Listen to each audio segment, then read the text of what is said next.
Okey. Susun yang berikut dengan tertib yang mana. Macam mana kita nak selesaikan. Basically tertib mana ini kita akan tengok pada nilai negatif dan positif je lah. Untuk negatif positif ni kita kena ingat kat dalam garisan editis.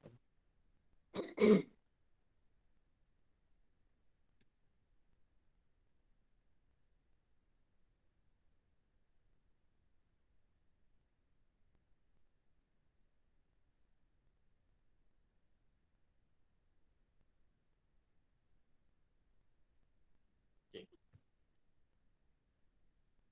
Kita ada 7, negatif 9, negatif 4, 2 per 3, kosong dan 6.3. So, sekarang untuk kita apa-apa kita tengok yang nombor bukan negatif dulu lah. So, kita start dengan kosong, 6.3 dan 7. Itu semua yang bukan negatif. So, untuk negatif, kita ingat balik.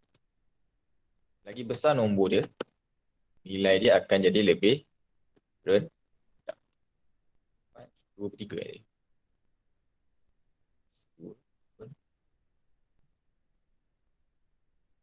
Okay. Jadi untuk susunan tertib dia, untuk negatif, lagi tinggi nombor dia, lagi tinggi nombor dia, lagi rendah nilai dia. Yang positif tak ada masalah, sama je. Right, next. Cari nilai setiap yang beri. Yang ni calculator pun boleh, tapi sebabkan dia subjektif, so kita nak kena ada jalan kerja dia lah.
Okey, saya rasa semua dah settle ya. So yang ni. Nilai yang berikut, kita ada tambah, kita ada tolak. Of course kita kena sediakan yang darab dulu kan. Kita ada tambah, kita ada darab. So kita kena selesaikan darab dulu. Kalau kita selesaikan darab, negatif 5 darab 7. Ini 9 tambah negatif 5 darab 7. Yes.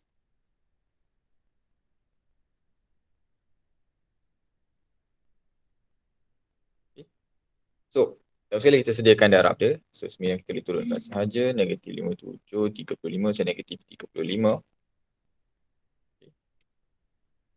Dan kalau tambah dengan tambah, tambah dengan tolak, dalam keadaan ni tambah dengan tolak, jadi kita akan jadikan dia negatif. Jadi tolak lah 35. 9 tolak 35.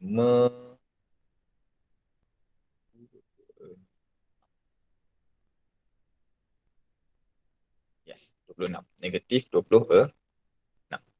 Okay. Itu masalah. Negatif 26. Yang pertama. Yang kedua. Negatif 8. Negatif 18 tambah negatif 30 per negatif 16 tolak negatif 12. Negatif 18 tambah negatif 30 per bila aku per insyaAllah.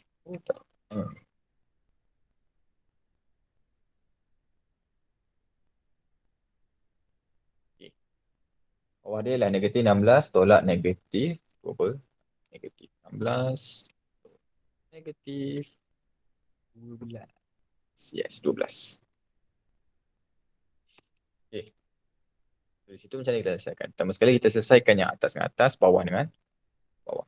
Okay. Pecahan ni dia lain sikit lah daripada apa? Macam yang atas tadi. So, negatif 18 tambah negatif 30, kita akan jadi negatif 18 tolak negatif 30. Okay.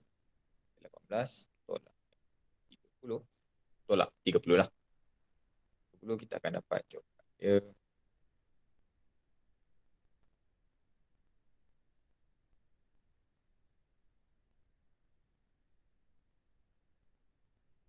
Negatif 40.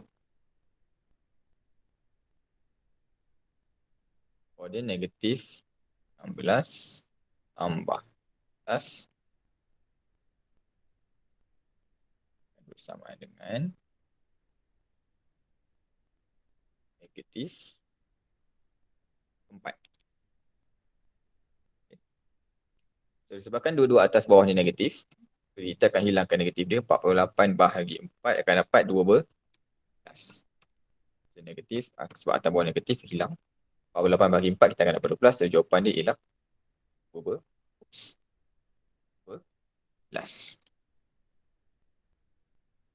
Sajalah.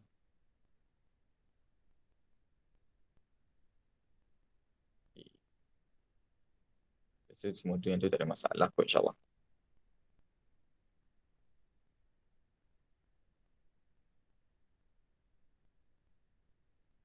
Okay, nombor 22. Ada satu menunjukkan satu gambar rajah Wien senarakan set Q prime atau set Q pelengkap lah dalam batu B.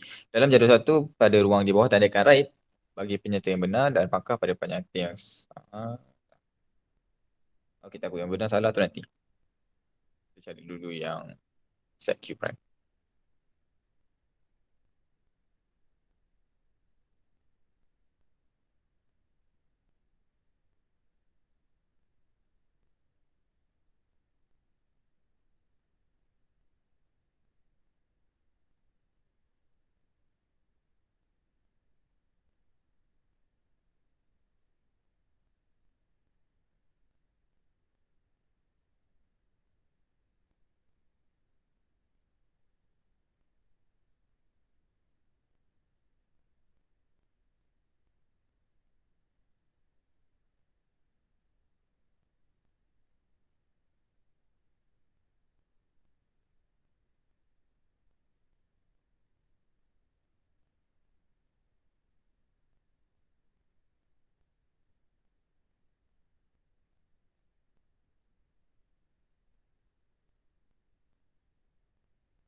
Okey, 16, 20, 21 dan 24. Yes, betul. 16, 20, 21 dan 24. Okay, semua-semua Q pelengkap ni atau Q prime ni bermaksud semua yang di luar lah daripada Q. Okay, nice. So, dengar daripada ruang di bawah dan salah bagi pernyataan yang sah. So, begitu kat sini. Q adalah subset bagi P. Betul ke salah?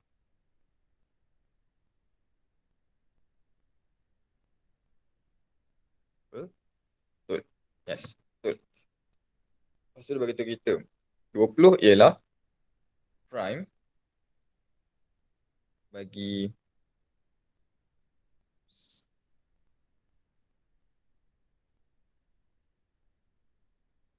Okay.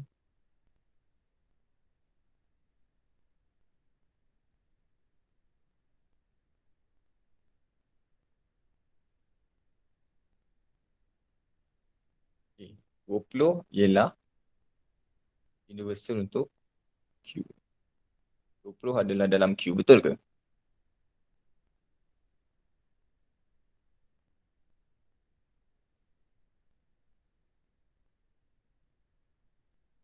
Yes, salah 20 bukan dalam Q.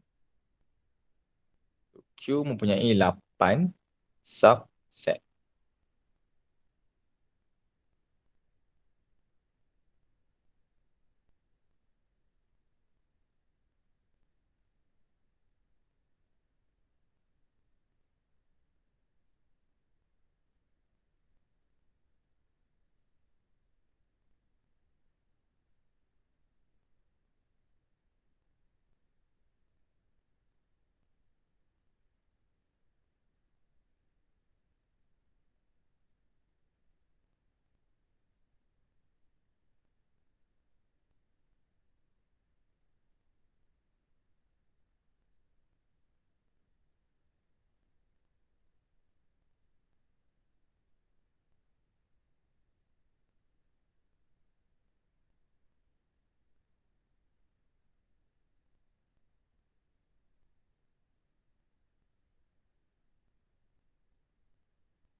Q mempunyai 8 subset. Itu salah.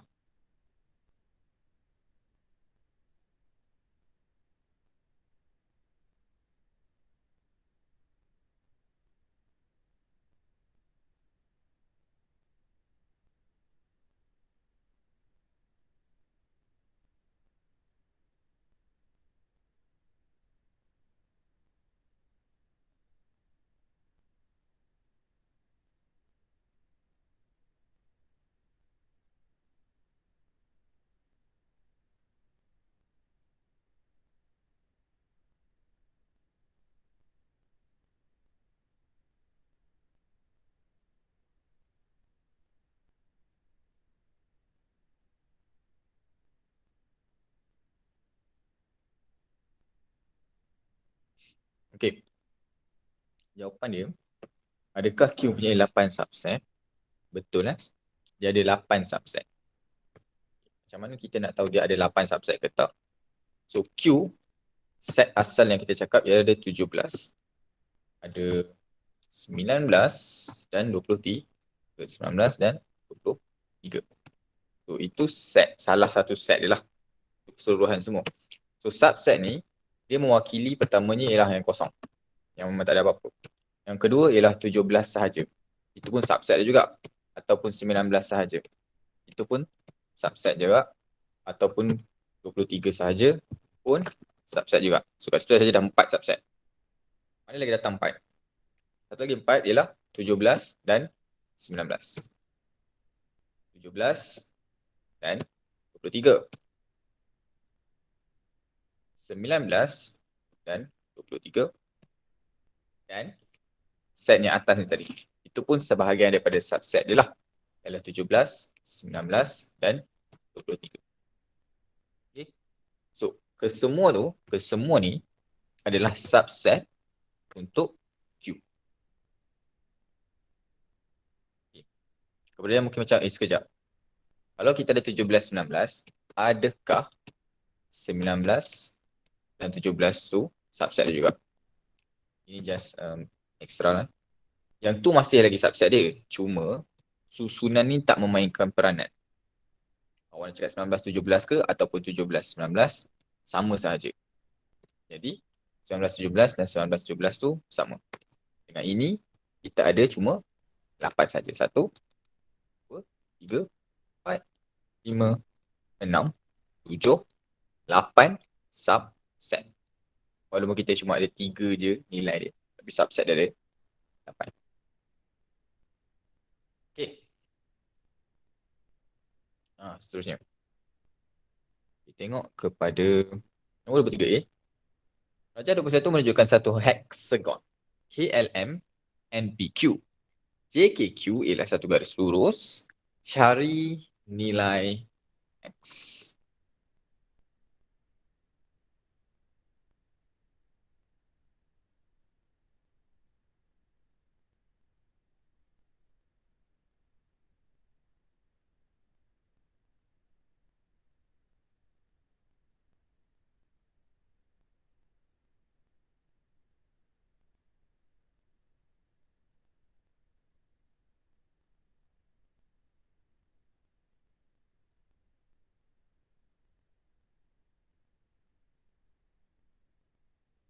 Alright, kalau kita dah jawab 140. Kita bakal. And then boleh try dulu. Video bersama.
Okay, 14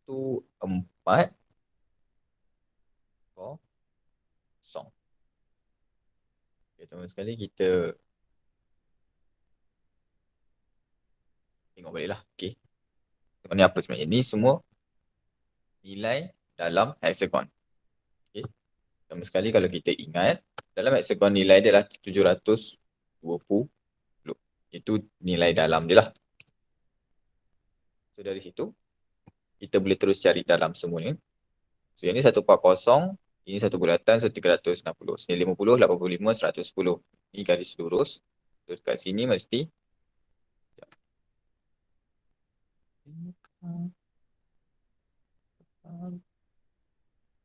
Okey, nampak.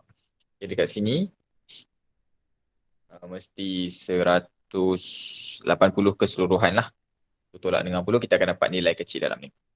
Jadi apa yang perlu kita buat ialah X, kalau kita tambahkan dengan 50, kita tambahkan dengan 160,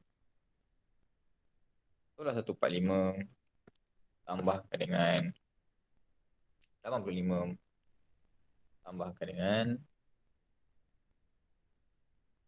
110, tambahkan dengan 180, tolak 60. Okay. Keseluruhan semua ni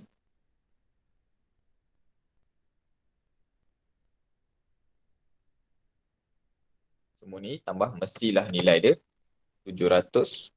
Okay. So dengan tu awak boleh selesaikan sahaja, tambah semua, betul gerakkan semua ke kanan, kita akan dapat 720 tolak dengan 580. Dan kita akan dapat nilai X bersama dengan 140. Okay, nice. Yes, betul.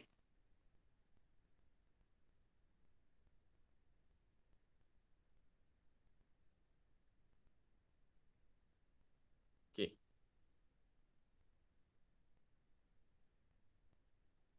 Seterusnya, dalam darjah 2.2, PQ, QR dan RS adalah tiga sisi berturutan, bagi satu poligon sekata PQM dan MRS adalah garis lurus. Jadi bagi pernyataan yang benar. Sudut peluar ialah 36 darjah. Poligon mempunyai 10 sisi. Allah. Sudut pendalaman ialah 120. Okay.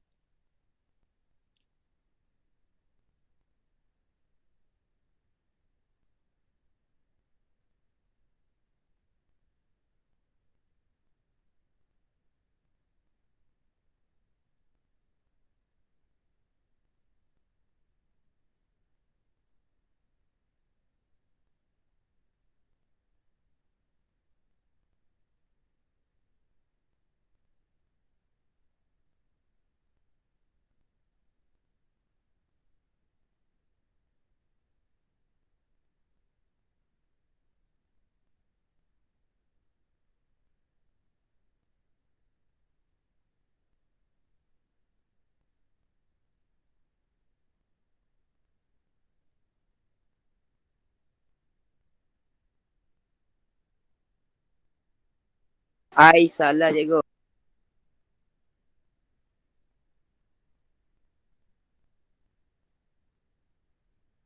Saya cakap nombor 1 betul.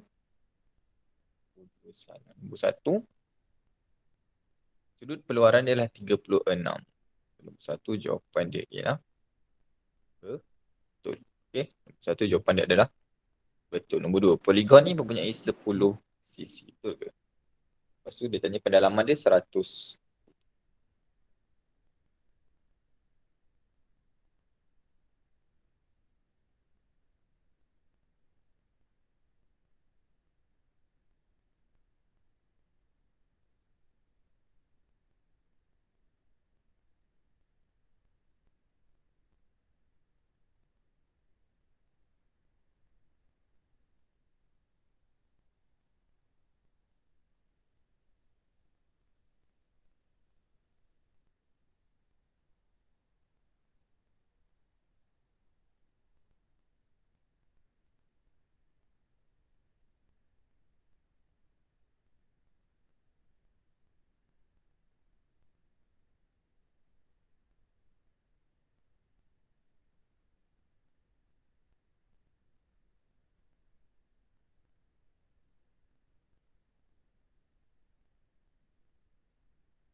Okey, ada yang jawab betul. Okey, jawab nombor 1 betul, nombor 2 betul.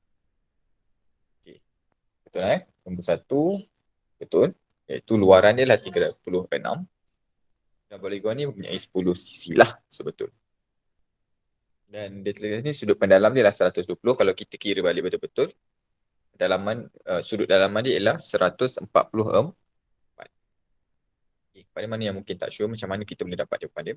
So 36 ni sebab kat sini dia bagi tahu ni garis lurus, ni garis lurus kan. So yang ni, yang dekat sini kalau saya boleh highlight kan. Saya telah highlightkan sebenarnya kat sini. Yang dekat Q ni. MQR ataupun MRQ. Okay. Itu adalah sudut luaran dia. Dan inilah garis lurus. Jadi apa yang boleh kita buat? Dekat sini mesti jadi segitiga sama kaki. Okay. Segitiga sama kaki tu, kita cari dia punya dua sudut kaki kiri kanan ni. Kita akan dapat nilai dah 36. So, tu sudut luaran dia lah, 36. So, kita boleh terus cari sudut dalaman dia, iaitu 180 tolak 36. Kita akan dapat, rasa boleh. Kat sini lah. Jadi 180 tu sudut sama kaki, so 10 tolak 108. Tolak kita bahagi dengan 2. So, kita akan dapat nilai 36. So, ini adalah sudut luaran dia. So, sudut dalaman. Sudut dalaman ialah 180 tolak 36. Kita akan dapat nilai dia ialah 144.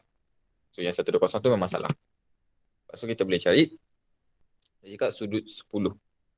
Sudut poligon sudut 10. So, kita boleh cari sudut dalam berapa, ataupun kalau awak ingat, memang sudut dalam untuk 10 memang 144 lah. Kalau tak ingat, sisi mana? Sisi tu. Oh, yang tadi tu. Berapa bucu ni? Okay, basically, cara dia ialah, sama sekali cakap 10 sisi. Formula untuk kita cari berapa banyak sudut dalaman tu ialah N tolak 2 darab 180. Okay. Dan keseluruhan semua ni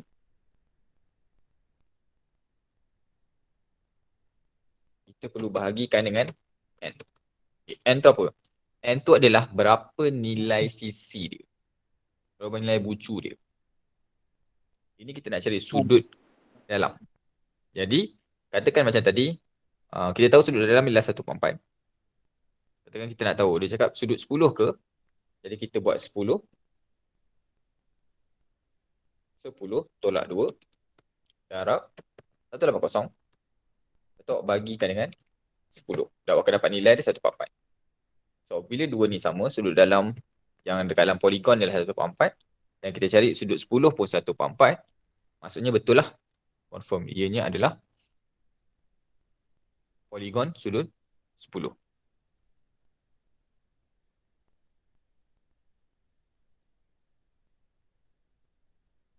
Boleh?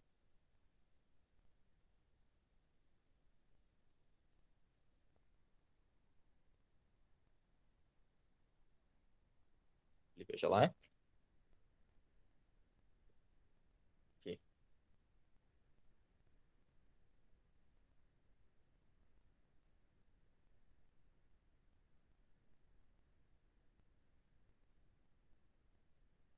Okay, tak ada pun 20. Baik tak? Dalam jahat 3, JKLN ialah satu sektor bagi bulatan berpusat J. JMNP ialah segi 4 sama. Panjang lengkuk KLM ialah 17.6 cm. Hitung dia jari sektor tu dan jumlah luas dalam sentimeter cube, sentimeter square seluruh rajah I.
Okey, kita ada kawan kita jawab jawapan dia adalah 7 untuk A.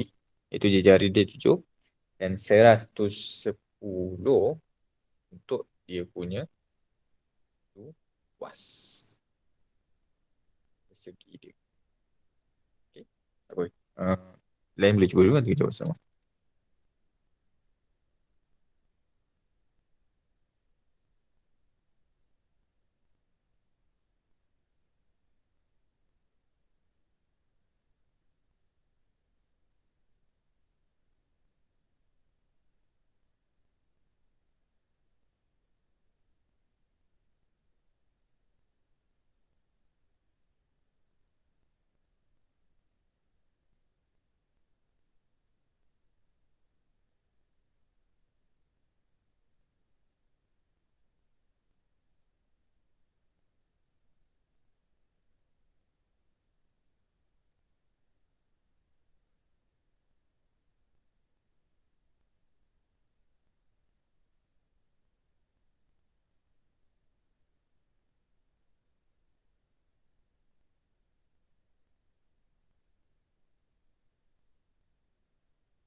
Okey.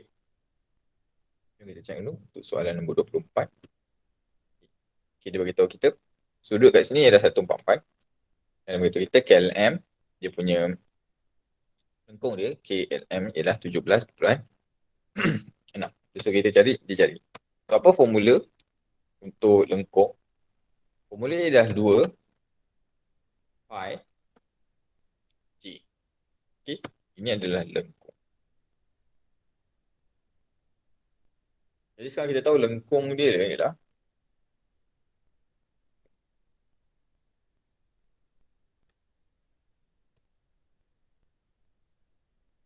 lengkok. Ya Allah.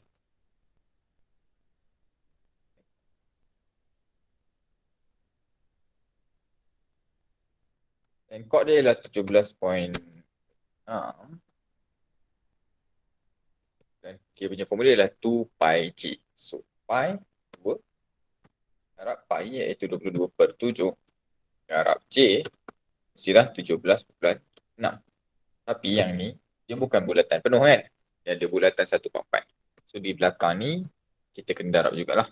144/360 darab 2 darab 27 darab J, kita boleh dapat 76.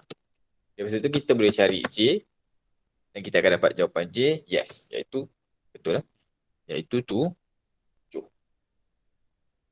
Okay, nanti. Itu macam mana kita dapat dia punya jejari. Sekarang kita dah ada jejari, kita boleh terus cari yang lain-lain punya formula lah. Jejari kita tu JM ni adalah jejari. So maksudnya panjang JM 7. Dan ni adalah segi 4 sama. Bermaksud JM, MN, NP dan juga JP mesti 7. So untuk kotak, luas kotak lah. Luas kotak mestilah sama dengan 7 7 dan kita akan naik dia ialah 49 persegi. Okay. 49 persegi. 1 meter persegi. Kita boleh cari juga pula luas sektor. Okay. So luas sektor punya formula ialah pi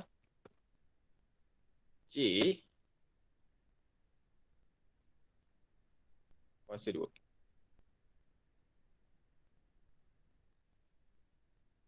Okay. Pi J kuasa 2. Itu adalah formula dia. Jadi luas sektor bersamaan dengan 22/7 darab J 7 kuasa 2. Okay. Kita kena ingat balik.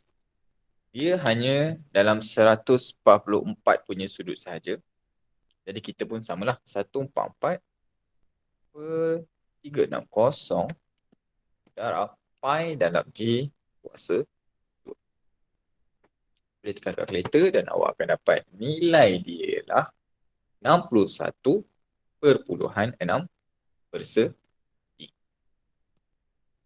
Luas keseluruhan ialah 49 campur 61.6, dan kita akan dapat jawapan dia ialah 110.6.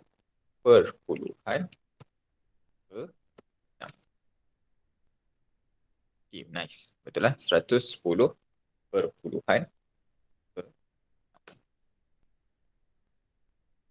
Yang ni basically kalau awak tahu dia punya apa formula dia, senang lah. Okay, InsyaAllah kita tukar ke sains pula. Okay, saya ready untuk sains.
InsyaAllah kita akan sambung bahagian B.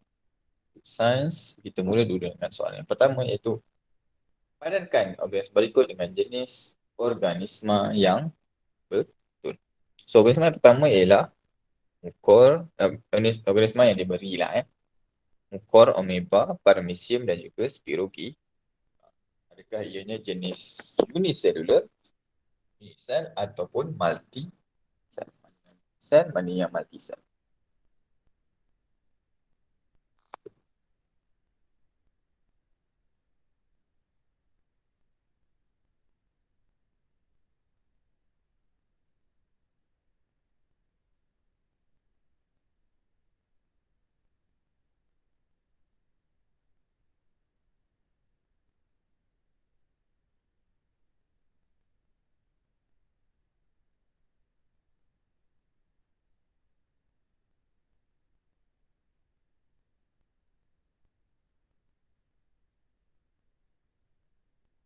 Ada yang cakap mukor dan spirogyra ialah multi cell. So maksudnya lagi dua tu saya boleh assume unicell Okey, mukor. Mukor ialah multi cell. Ameba ialah unicell. Paramecium ialah unicell dan spirogyra ialah multicellular. Multicell. Nice. Seterusnya. Ada satu menunjukkan Chlamydomonas. Adakah Chlamydomonas satu tumbuhan atau satu haiwan? Yang pertama. Yang kedua, berikan satu sebab kenapa jawapan anda dalam satu bisa.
Kita ada dua jawapan kat sini. Yang pertama dia cakap haiwan. Yang kedua cakap tumbuhan. Kita faham. So, adakah Chlamydomonas adalah tumbuhan ataupun haiwan? Ianya adalah tumbuhan sebenarnya. So, kenapa ianya adalah tumbuhan?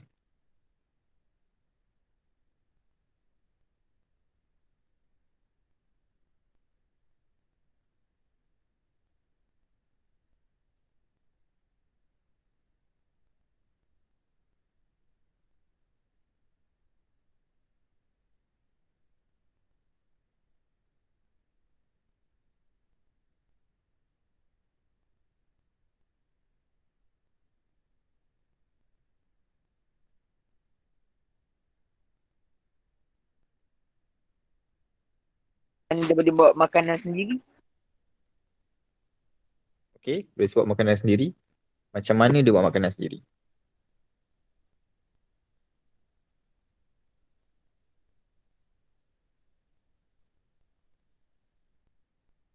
Apa yang dia kena ada supaya dia boleh buat makanan dia sendiri?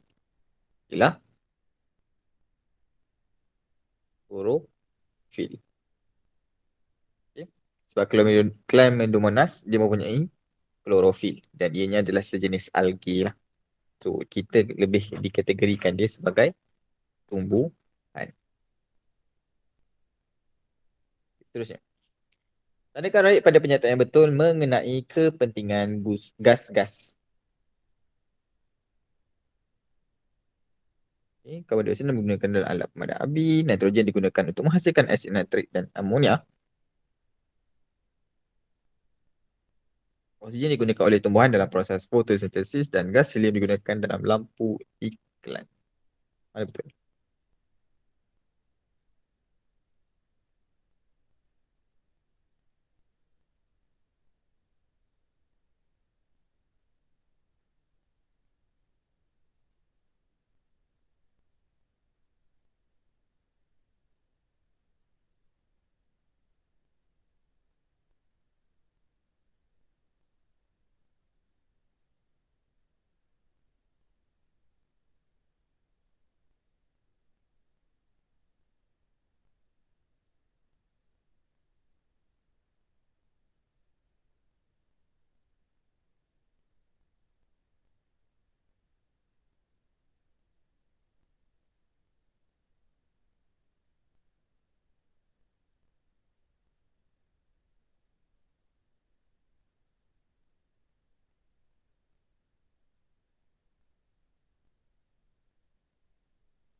Okey, kita ada satu dan dua. Dia cakap satu dan dua. Okay. Tandaikan right pada pernyataan yang betul mengenai kepentingan gas-gas. Itu betul satu dan dua. Okay. Karbon dioksida memang ada digunakan sebagai pemadam api dan nitrogen pun digunakan untuk menghasilkan kedua-dua nitric acid dan juga amonium. Okay. Gas sulfur dioksida dan nitrogen dioksida menyebabkan hujan asid. Nyatakan dua kesan buruk hujan asid.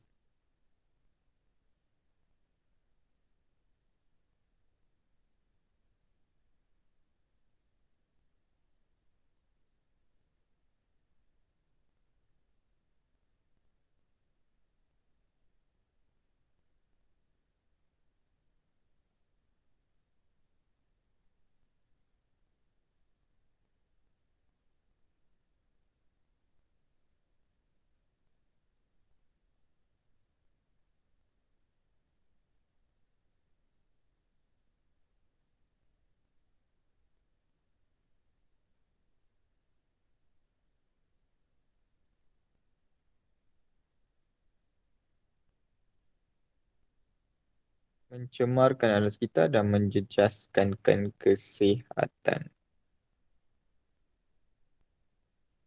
Boleh? Akuatik mati, tanah tak subur. Boleh? Okay, sebab ini sebenarnya soalan yang agak open-ended lah. Dia Selagi ianya adalah kesan buruk yang boleh disebabkan oleh hujan asid, memang boleh dijadikan jawapan. Tapi ini antara contoh jawapan yang awak boleh pakai jugalah. So, menghakis struktur konkrit dan batu kapur. So, sebab dia asid kan, dia boleh mudah untuk hakis lah. So, untuk proses pengaratan besi pun, kalau kita tak tutup dia betul-betul, dia akan lebih cepat untuk inilah, mengarat lah. Satu lagi, sumber air pun akan boleh menjadi berasid. Dalam keadaan sumber air ni tadi macam kehidupan akuatik boleh mati pun, boleh tanah menjadi tak subur pun boleh. So dalam keadaan tu pun memang boleh mencemarkan sekitar dan boleh menjejaskan kesihatan manusia jugalah. Banyak cikgu. Hmm? Ya.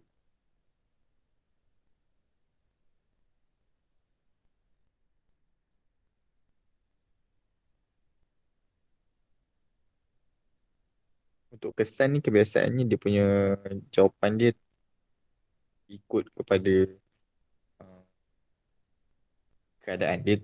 Dia macam mana? Dia taklah begitu spesifik. Okey, macam mesti tiga ni baru dapat. Dia selagi perkara tu related dengan hujan asid, kita boleh terima. Okay. Seterusnya. Jelaskan bahan-bahan berikut kepada dua kumpulan. Kita ada kumpulan berasid, kita ada kumpulan beralkali. So minuman berkarbonat, sabun, peluntur klorin dan juga jus tomato.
Okey, asid jus tomato karbonat. Asid karbonat jus tomato. Karbonat jus tomato asid.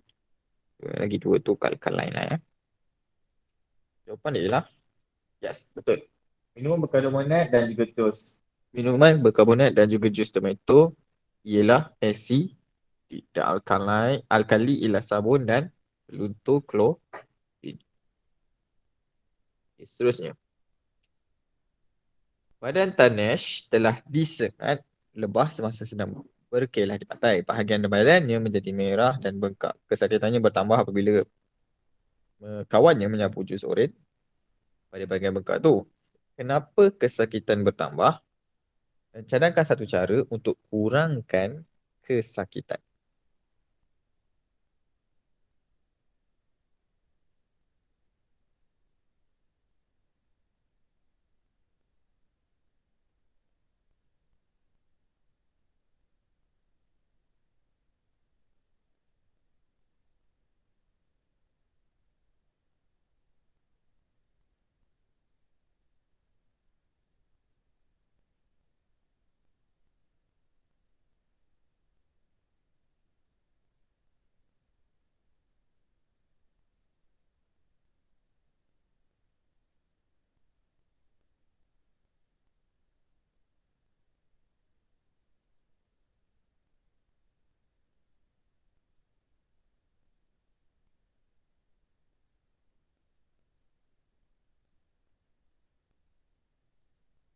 Okey. Baik, so kita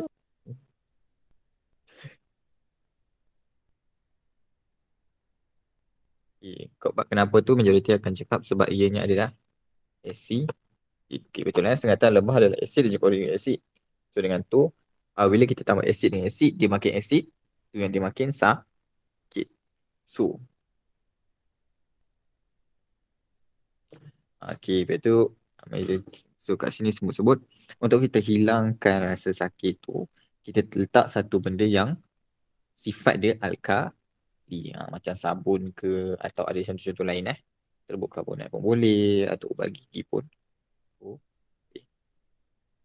kita letak sesuatu yang sifat dia alkali. Okay, nice. Seterusnya, tandakan right pada pernyataan yang betul, tetangga lombang U boleh merembat melalui vacuum. Merambat paling pantas dalam pepejal diikuti dengan cecair dan gas. Boleh dipantul dan diserap oleh objek lain. Merambat lebih pantas daripada cahaya.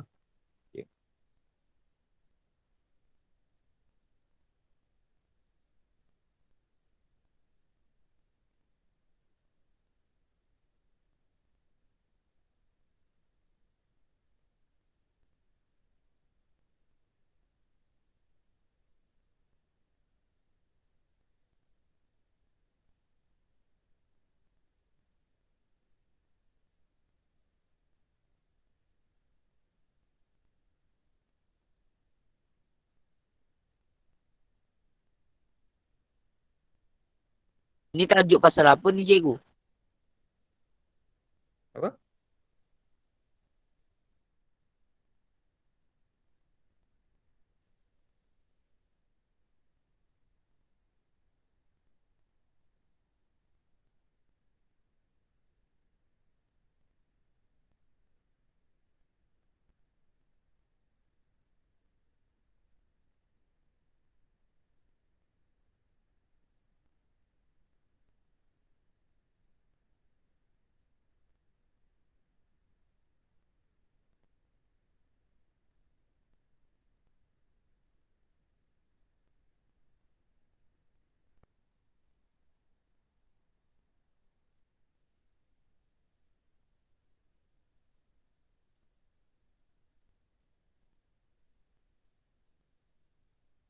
You cakap dua betul dan tiga betul.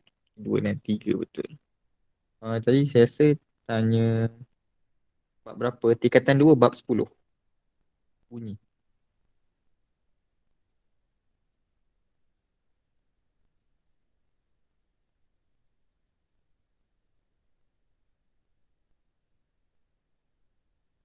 Okey, cikgu.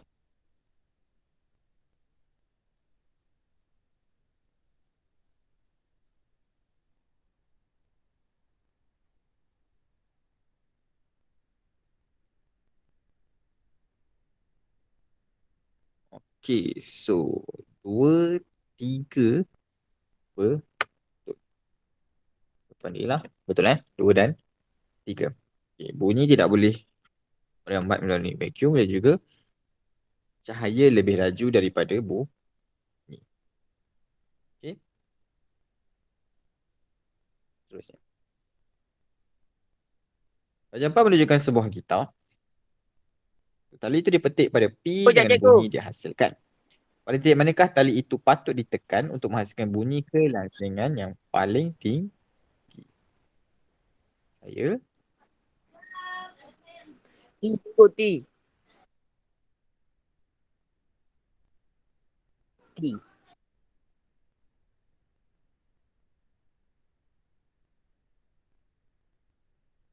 yang ni ke?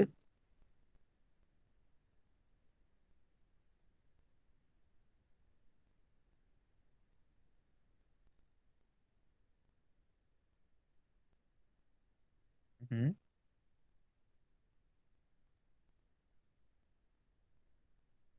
Tak masalah.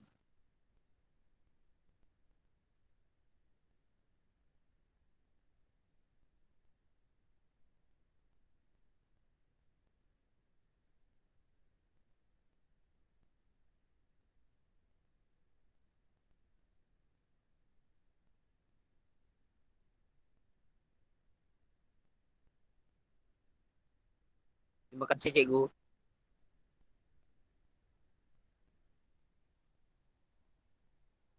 Okey. Okey. Dapat menunjukkan sebuah gitar. So dekat P tu kita ketik. Terus sekarang ni um, kat bahagian mana? QRST ke? Yang kalau kita tekan bunyi dia akan paling tinggi. Okay, kelangsingan dia paling tinggi.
Okay, kita ada Q. Kita ada R. Okay, jawapan ni lah. Q. Okay. So kelangsingan ni apabila kita punya tali tu bergetar paling cepat. Okay. So, kelangsingan dia paling tinggi lah. Frekuensi dia akan tinggi. So bila frekuensi tinggi ni, kelangsingan dia akan tinggi. So lagi pendek dia punya tali tu, lagi tinggi frekuensi dia.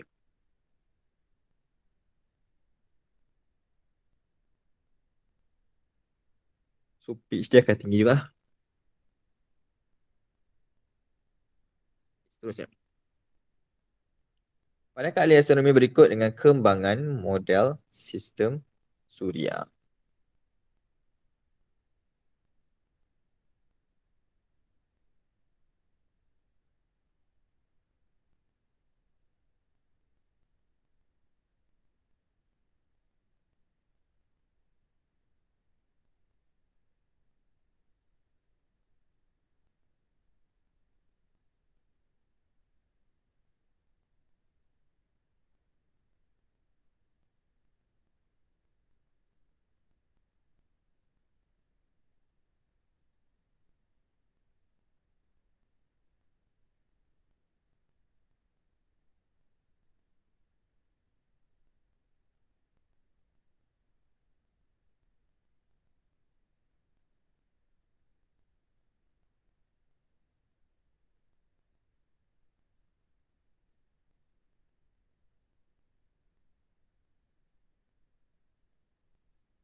Okey, politeumi yang kedua, Copernicus yang pertama.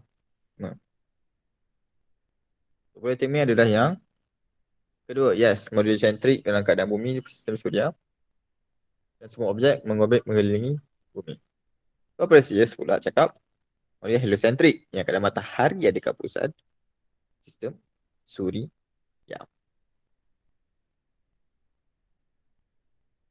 Seterusnya, nyatakan teknologi angkasa yang berikut digunakan untuk mengumpul dan menghantar maklumat tentang jasad angkasa lepas. Digunakan untuk menghantar kapal angkasa dan satelit ke angkasa lepas.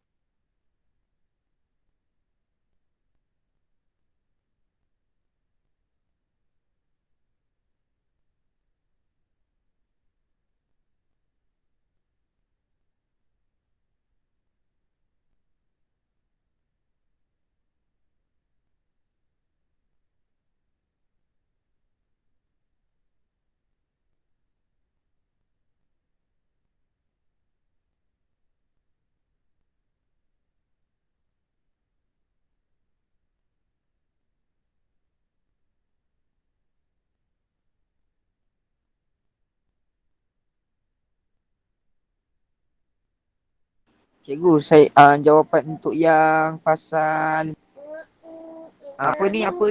Mhm. Sekejap. Cikgu boleh tunjukkan balik tak soalan yang pasal gitar tu, gitar. Saya nak Boleh. tengok jawapan dia balik. Gitar. So yang tadi Terima kasih, soalan tu cikgu. nombor 1 ada orang cakap satellite, nombor 2 ialah rocket. Saya dah screenshot dah. Okay, nice. Digunakan untuk mengumpul dan menghantar maklumat tentang jasad angkasa.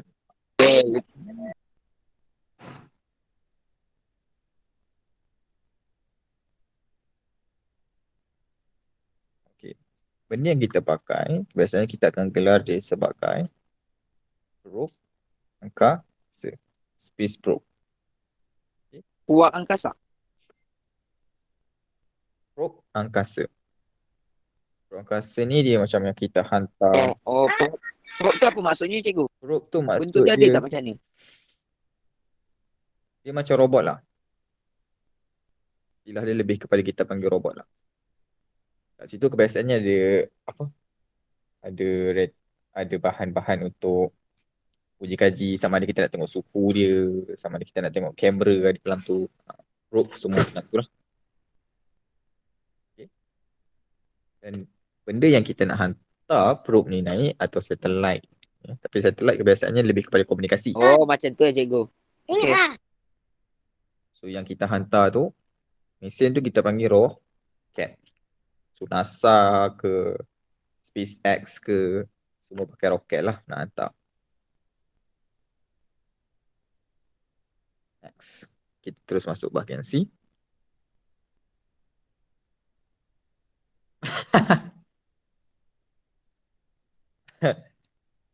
uh, Awak pernah tengok Mars Rover tak? Siapa robot? Dia ada satu benda. Macam sekarang ni nama dia ada Perseverance, saya ingat nama dia tak silap. Perseverance latest ni kita hantar. Kat saya nama dia Perseverance lah. Bukan lah, cikgu. Perseverance lah.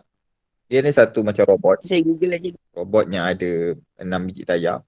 Kat situ dia ada semua equipment yang digunakan untuk kita kaji dan lihat apa yang ada di permukaan Marikh tu sendiri. So itu antara jenis macam probe lah. Kalau nak dikatakan macam probe boboiboy tu, dia tak adalah terbang macam tu. Okay. Tapi dia robot lah. Dia robot yang kita hantar ke mana planet ke untuk kita lihat dia punya, kebiasaannya kita nak tahu komposisi dia, rupa dia semua. Okay. Satelit ni kebiasa benda yang mengorbit sahaja. Kebiasaannya dia akan lebih relate dengan komunikasi lah. Itu kita panggil satelit. Okay.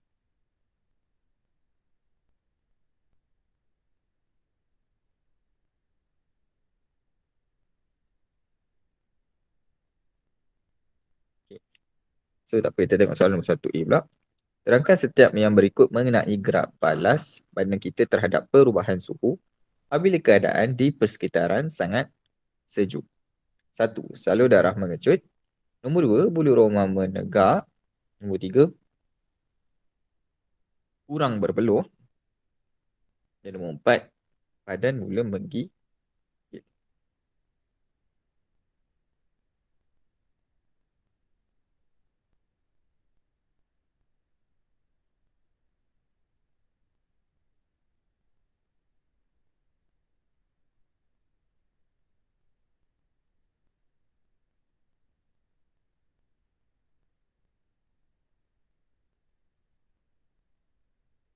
Cikgu ni tajuk dia pasal apa, cikgu? Apa? Tajuk yang ni. Sekejap, eh.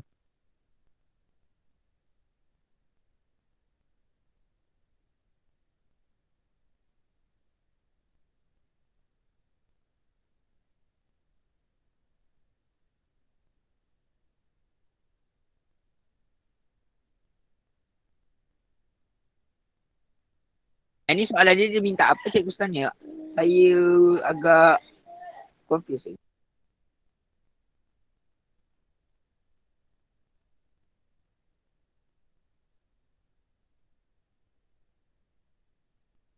Okey. Soalan ni apa yang dia tanya, sekarang ni kalau kita sebagai manusia, kita pergi ke kawasan atau tempat yang sangat-sangat sejuk. So akan berlaku 4 ni kat badan kita. Pertama, salur darah kita akan mula mengecut. Yang kedua, bulu roma kita akan naik. Akan jadi macam meremang macam tu. Lepas tu, badan kita pun akan tidak berpeluh. Dan kita juga akan mula menggigil. Sekarang soalan dia tanya, kenapa badan kita buat macam tu? Tingkatan 3 bab 1. Rangsangan dia gerak balas. Kenapa badan kita buat macam tu? Kenapa badan kita kecutkan salur darah? Okey. Oh, ya pasal bab 1 tu yang cikgu.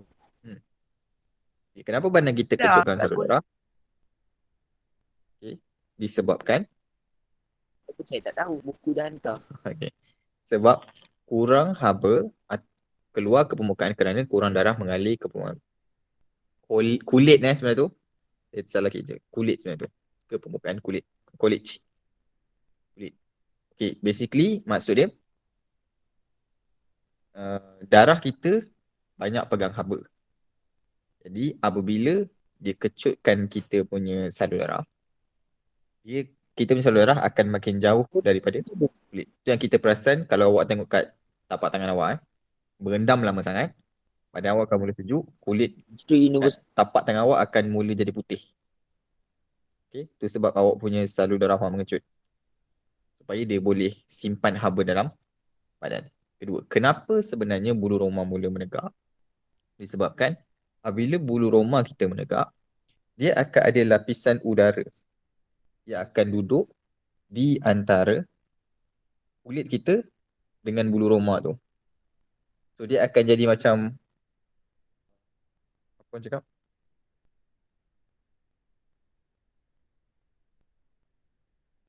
Macam baju sejuk lah. Okay. Dia akan perangkap udara supaya udara panas kat badan kita tu tak terkeluar terus ke persekitaran. Kita rasa panas-panas. Macam kalau kita tengok binatang, kan binatang kan banyak bulu kan. Sebab bulu dia tu, kat tengah dia tu ada udara yang panas.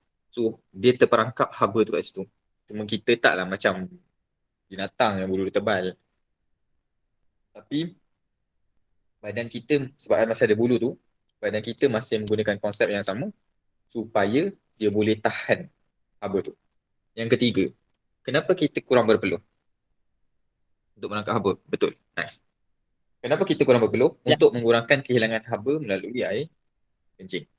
Okay. Apabila badan kita mula berpeluh, apabila badan kita sejuk, dia akan mula kumpul semua air kita melalui air kencing. Jadi, kalau kita nak, apabila kita kencing, kalau kencing kita panas, so haba dia akan just keluar kat situ je. Jadi banyak haba lain yang kita boleh simpan lah. Macam kalau berpeluh tu, haba akan keluar ikut air tu sekali. So, lagi banyak kita punya haba keluar dari badan. Okay. Ini je just keluar melalui air kencing je. So satu je. So dia akan kurangkan haba keluar lagi. Ketiga, kenapa badan kita mula menggigil? Sebab benda bergerak. Yes, betul. Badan kita menggigil sebab kita nak menjana haba daripada pergerakan yang kita buat tu. Badan kita mula bergerak tu supaya haba kat badan kita akan mula meningkat lah. Dia akan mula makin banyak. Sebab haba tu macam kepanasan aja cikgu. Seterusnya. Haba tu macam kepanasan.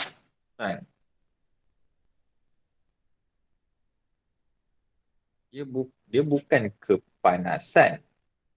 haba tu bermaksud ialah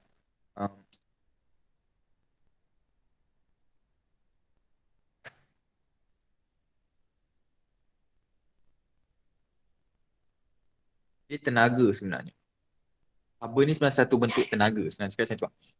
Haba ni ialah satu bentuk tenaga di mana kalau kita pergi benda panas tu, benda yang panas tu, rasa panas tu, itu nama kita panggil haba. Benda yang kita rasa panas. Okay? So, bila kita mula menggigil, badan kita nak keluarkan panas tu. Dia nak create tenaga panas tu. Dia tenaga tu, tenaga panas tu yang kita cari. Kita nak cipta lah haba. Yes, kita nak cipta haba. Okay? Oh, baru saya faham. Okay.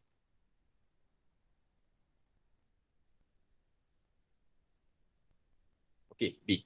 Bagaimanakah haiwan yang berikut mengekalkan homeostasis terhadap peningkatan suhu bersekitar dan kucing dan Tak bulu.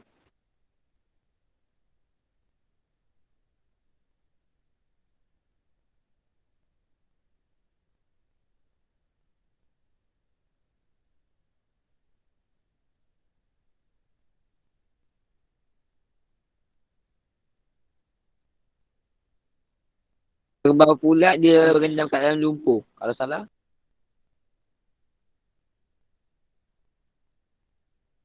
saya dengar tadi yang kucing jilat bulu, kerbau rendam. rendam dalam apa tu apa tu nama dia yang Lumpur rendam tu supaya tu sejuk. rendam dalam lumpur. Okey, yang kucing. Kucing adalah dia akan jilat bulu dia. Okey, yes, betul. Kucing dia akan jilat bulu dia. Baru je Dari situ dia akan regulate lah. Kan, regulate dia punya suhu. Yes. Seterusnya kerbau, yes. Dia akan berendam atau berkubang. Istilah sama je. Berendam atau berkubang dalam air atau lumpur. Okay. Kat situ baru dia boleh kontrol dia punya suhu badan. Dia takkan terlalu panas ataupun dia takkan terlalu sejuk. Seterusnya. Satu menunjukkan keadaan stoma pada waktu siang. Stoma adalah terbuka. Berikan dua sebab untuk menerangkan mengapa kalau stoma menjilat bulu je. Sama. Yang kedua, sebab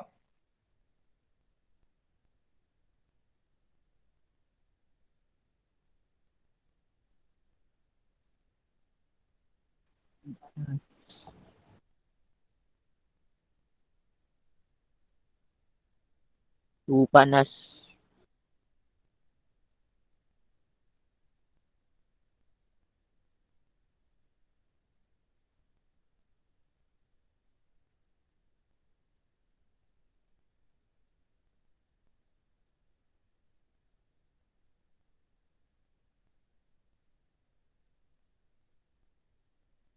okey.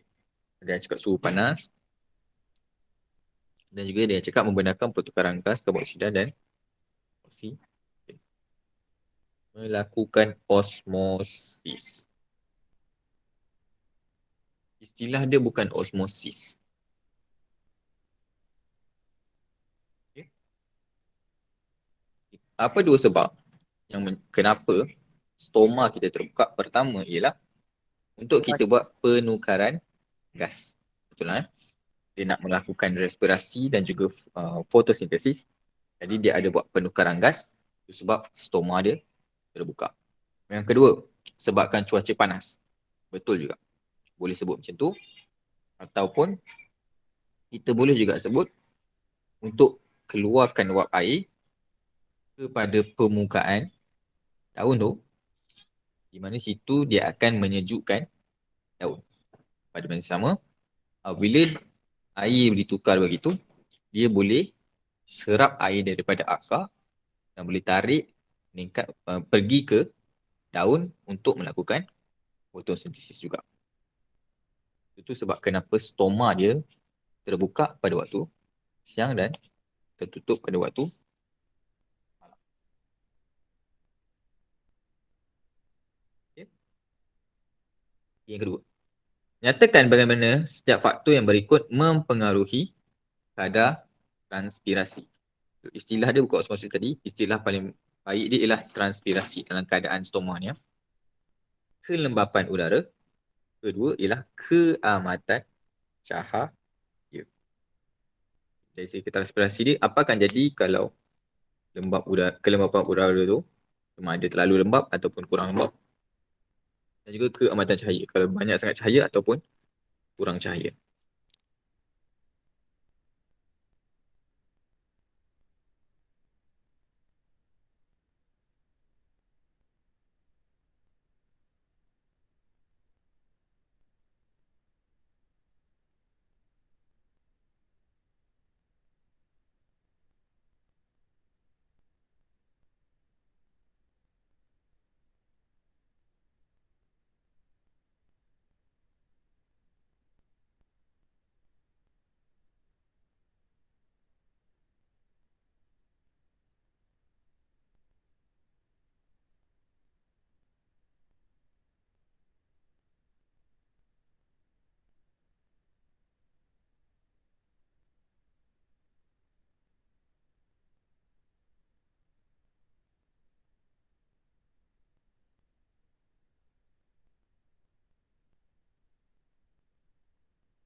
Okey. Apa akan berlaku kepada transpirasi berkenaan kelembapan dan juga keamatan cahaya. Transpirasi ni maksudnya perubahan air yang keluar daripada pokok. So, semakin rendah kelembapan udara, semakin tinggi kadar transpirasi. Bermaksud, apabila pokok-pokok ni kita letak dekat kawasan yang udara dia kering. Contoh mudah lah. Dia macam Macam kalau kita ambil pokok yang kat Malaysia ni, letak dekat padang pasir. Tapi kita siram lah dia. So air tu sentiasa dia ada. Cuma dia duduk dalam keadaan di padang pasir. Di padang pasir, udara dia kering. Jadi kadar transpirasi dia akan mula meningkat. Dia akan lagi banyak lah melakukan transpirasi. Tapi kalau kita ambil dia, kita letak dekat kawasan yang sangat-sangat lembap. Contoh macam kat hutan kita lah. Kita ambil satu kawasan yang lebih kering punya, kita bawa masuk ke Malaysia. Malaysia ni agak lembap. So dia punya kadar transpirasi dia akan mula berkurang. Kedua, ialah keamatan cahaya tu. So lagi tinggi keamatan cahaya, lagi cerah kawasan tu, lagi banyak kadar transpirasi berlaku. So kalau dia lagi gelap, dia akan lebih kurang. Okay, untuk keadaan ni, di soalan dinilai, semakin rendah kelembapan udara, semakin tinggi kadar transpirasi. Betul? Atau awak boleh tukarkan dia kepada semakin tinggi kelembapan udara, semakin rendah kadar transpirasi pun boleh. Dan nombor 2, semakin kecil atau rendah keamatan cahaya, semakin rendah kadar transpirasi pun boleh, tak ada masalah. Okay. So, sekarang pukul 10 dah. Tapi insyaAllah. Rendah ada Boleh, tak ada masalah. Betul. Hmm. Yep. Yep. Cuma pastikan dia punya kawan dia betul lah. Maksudnya, semakin rendah kelembapan udara, dia masih lagi tinggi kadar transpirasi. Itu kawan dia. Atau semakin tinggi kelembapan udara, semakin rendah kadar transpirasi. Itu kawan dia. Okay. Pastikan kawan dia cuma betul. tukar sikit-sikit je lah. Ah, Tapi kawan dia kena betul lah. Okey, cikgu. Okay. So, Okey. sekarang 10. So, terima kasih untuk hari ni. Ada persoalan insyaAllah.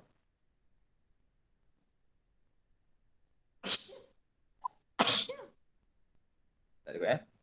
So, terima kasih untuk hari ni. Sekalian baik datang dari Allah. Sekalian buruk dari kuasa sendiri. InsyaAllah kita akan jumpa lagi pada masa yang datang. InsyaAllah.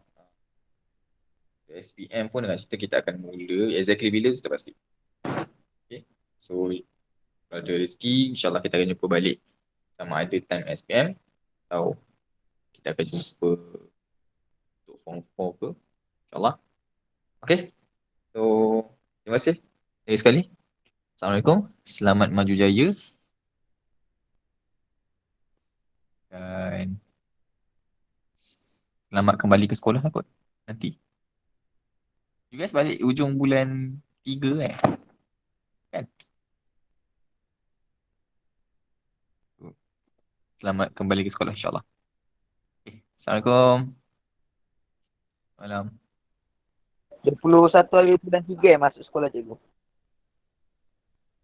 Ingat saya ujung bulan 3. Tak silap 27 macam tu lebih kurang. 21, 27 macam tu. Sampai habis SPM. Terima kasih cikgu. Waalaikumsalam. Okey, terima kasih. Assalamualaikum. Bye.